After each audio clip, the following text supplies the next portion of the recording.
Hi Capricorn, it's Power and Light Tarot coming at you with the reading. Today we have a cool tarot reading. We do, and yeah, hope you guys are well. This is going to be for Capricorn, Sun, Moon, Rising, and Venus, and anybody who resonates with it. It could be a lot of folks, right? Because this reading is for the collective. If you would like your own, you can, schedule that in the calendar, on the calendar below in the description box. If you would like a psychic reading, I'm accurate. I'm a Silva grad. I can help you understand somebody else's energy or help you, with your own questions. Yeah. And so, and if you pick the psychic tarot combo, then you get a tarot reading at the end. Unless we stay for a really long time, right? Where I'm reading energy, right? But in that case, you could kind of lengthen it if you would want, in another half hour. But yeah, everything is below. You can get your chart interpreted, and check that out below in the description box, Capricorn. They're really a lot of fun. We do them over a Google Meet or like a video call. Yeah, lots of fun. And we have the bottom of the deck here is the Four of Wands. This is about security, celebration, happiness could be, right?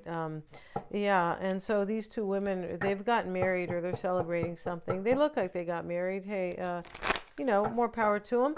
And the fours are about stability, so, maybe they are both kind of, saying, hey, we're going to have a stable union and let's get married. They could definitely be saying that. All the fours are about stability. And yeah, and so let's see what else we have from this deck. We have embodiment, the lady.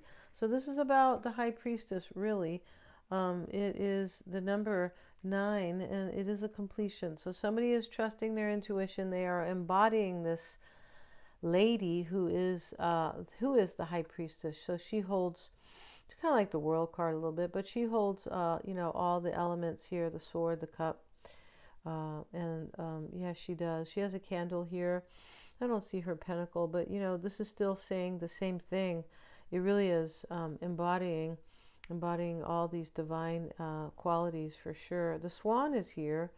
The swan can be about love and lifetime mating. It can be. And here is the crow, about intelligence. Yeah, they're really smart. And we have the moon, and this is timing. And the moon is about, cycles, right? And that's what they're talking about, timing.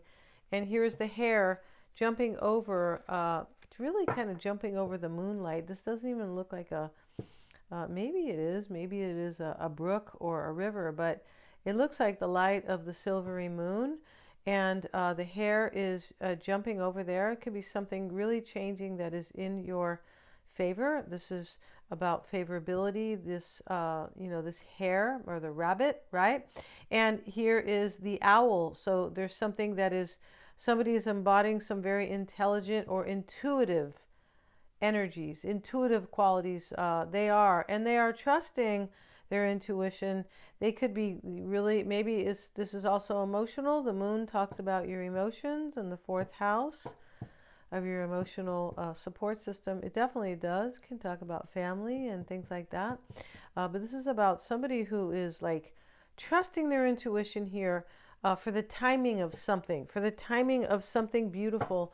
Yeah, it is. And is wise. And maybe it is growing overnight. Maybe it kind of, because we have the mushrooms here, and the mushrooms grow overnight. Yeah, right. It's a good thing, yeah. And so we have the main male, okay, that may be you, somebody else. The cross, and we have the owls. So there's definitely wisdom here, and there may be communication. So the main male, and here we have this, the cross. So the cross means this is worth bearing. I'll take the pain here. That's really what it means. It can be, I want to lay down a cross. I want to lay down something that was heavy. But it's really about bearing a cross for something better. It's a little bit like the 6 of Swords, kind of, right? Kind of, and the cross is based on a sacrifice, isn't it? It was supposed to be for something better, but that's a kind of a religious kind of discussion that we're not going to have here. But what it means in this deck, though, is that's kind of worth it. I'll bear that cross. I'll sacrifice something for something better. And so there's a cycle coming here. There's lots of wisdom here. There could be communication with the owls. but it's here twice, so the owl. So it is about intelligence, intuitive intelligence. Wisdom is about learning things through experiences, right? It definitely is. You don't get it out of a book. No, wisdom is based on experiences, right? Knowledge you get out of a book, but wisdom is something far deeper. We have the despair card, and so somebody could be sacrificing something. In the meantime, they're in despair here, right? Maybe you're in despair, Capricorn. Maybe somebody who is maybe something's being left behind here. That could indicate what that despair is about. It is about loyalty too. Here's the dog, and he's, keeping company with this man who can't really even afford to feed him, because in the back is the not hiring sign, and he has some beat up boots here. So this, I don't think this is about work. I think it's more symbolic. I mean, it might be, but we have the book of Revelations too, and this is also called the book of hope. This can be the book of secrets. And when we say secrets, yeah, it could be a secret you've been keeping, but with all these books here, it's really about knowledge. It's about somebody, something is revealed to somebody, kind of like, a powerful realization like that. So today we're going to do the past, present, and future. Let's have a look for Capricorn, Sun, Moon, Rising, Venus, and anybody else who really kind of, jumps on this reading for sure, right? Who resonates. 5 of Pentacles, 2 of Pentacles. This is in the past. So this is somebody who wondered, if I leave something out or move out of lack, whatever that lack may mean, it has to do with this cross though, right? I'm willing to bear this cross. Something gets left. It's either physical. These are Pentacles. It could be physical, but sometimes it is a lack mentality. Like somebody's values are screwed up, kind of. But this 2 of Pentacles can mean, if I leave something out, can I have my wish? Somebody was all about that in the past. It can be too, if I just leave behind this lack mentality, can I have my wish? It could be, because we have so much wisdom here. And and right now in the current energy is the 10 of Cups. We have the High Priestess, and we have the Moon reversed, right? So this is very interesting here. But in the current energy is this High Priestess. She's very wise, right? She's the all-knowing. Somebody's definitely trusting their intuition with the Moon, which is timing. They feel like this is the right time. This is being protected, most likely, by the universe. Could definitely be, right? But definitely they're going along with their intuitive wisdom, right? The psychic wisdom as well. The High Priestess is following her intuition down to a T, right? She is, and she doesn't care what anybody thinks, because she is her own source of.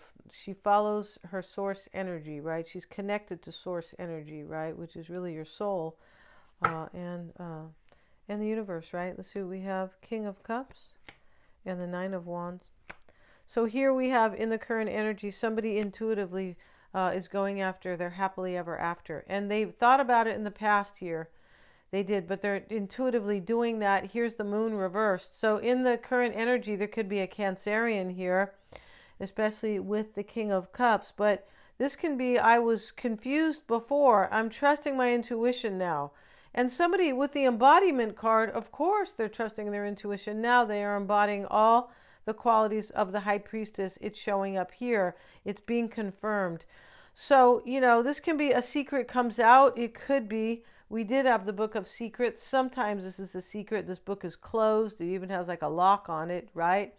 And so here we see there could be Pisces, Cancer, or Scorpio in this reading. This is, but there could be all the other 9 signs, right? There could, because we are embodying energies here. We always are. And here's the King of Cups, 9 of Wands. This is the wounded warrior. And I'm going to fight for what I want, because he already has a bandage and he's holding out. He's standing there protecting, like, don't try to come and take my 9 wands, right? I'm holding out for the 10, right? I'm moving forward, and I'm going to be resilient. The 9 of Wands is resilience, right? Honestly, for me, the most important quality you can have is resilience, because everything else will be much easier in your life, right? You'll make better choices. You'll deal with mishaps and setbacks, as kind of a learning curve instead of, wow, look what's happening to me, right? Resilience, somebody who has resolve, right? And here's the Seven of Wands with it. This is, I'm protecting also. I'm resisting as well. This is somebody who resists something as well. They go, I need change in my life. I'm moving forward, even though it's been tough. Yeah, and let's get another card here. And we have the Chariot. Yeah, you see, this is about movement. I'm overcoming obstacles. Maybe there really is a Cancer here. I'm overcoming obstacles. I am, and I'm getting in the driver's seat of my own life. And that's what this is about. For sure it is. And this is somebody who believes in themselves, but they had to go through something difficult here, or they had to like bear the cross. Like, I'm going to do this, even though it's going to be really challenging, right? Super, right? The whole story of the cross and Jesus Christ, super, super, super, right? Of course, because, they nailed him down. They nailed him to the cross, right? So the story stands for something. It stands for sacrifice. And in his mind, Jesus said, don't judge them. I'm not judging them, right? It's not about judgment. It's about forgiveness. He goes, they don't know what they're doing. Somebody could have not known what they were doing before, and they have gone through an awakening, some of sorts, with the lady, which is embodiment. And they've said, hey, this is worth kind of sacrificing for, and I need this wisdom, and I've grown. I've grown terribly with the wisdom card, because we have the two owls, which is wisdom. So we're going to end this reading. This is a great reading, Capricorn. Thank you so much for joining me. If you would like to your own psychic reading, very fun, very personal. We do them over a Google Meet, like I said, or video call. You can also get your chart, which is your roadmap to your true potential. Yes, it is, because it is explained really well. And that's what your natal chart is about. It starts at birth, it ends at death. It's showing you everything about your work, your relationships, your house of marriage, your home, your family, everything. Your health even shows up in your chart. So it is very personal, therefore very empowering, right? And the challenges that show up are, they're shown, how they show you how to overcome them with the higher self, or the higher energy of each sign. Yeah, very cool. Thank you so much, you guys.